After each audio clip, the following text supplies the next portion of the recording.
Pemerintah nggak tetapkan status bencana nasional untuk banjir Sumatera. Kenapa? Karena dia tahu jika dijadikan bencana nasional akan ketahuan persoalan sumber daya alam di Pulau Sumatera dikeruk, dikuras, dan dirampas lalu ditinggal begitu aja. Agar dunia nggak melihat betapa kejinya sistem pemerintah di sini.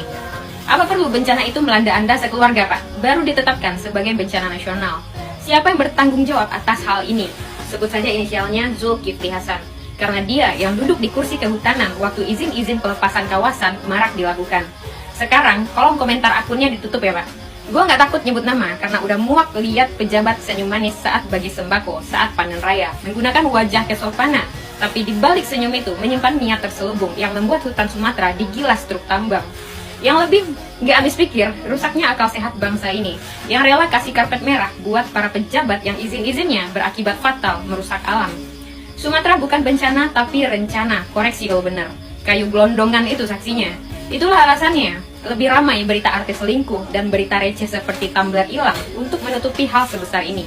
Untuk mengalihkan perhatian publik.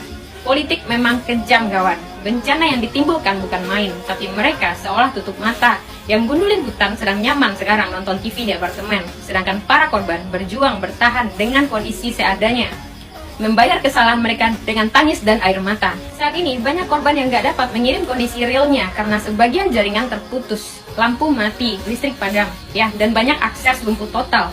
Makanan semakin menipis, lokasi yang terisolasi dan hanya rakyat, influencer serta UMKM yang saat ini tergerak bahu-membahu untuk saling membantu para korban.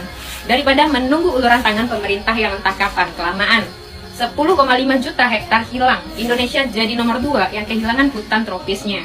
Hutan Tesonilo yang dulunya rumah bagi gajah Sumatera, rumah ratusan spesies, sekarang tinggal peta penuh lubang. Bayangkan, 83.000 hektar kawasan yang seharusnya taman nasional, sudah lebih dari 70%-nya dibabat oleh kebun sawit ilegal. Ini kesalahan besar manusia yang memakai stempel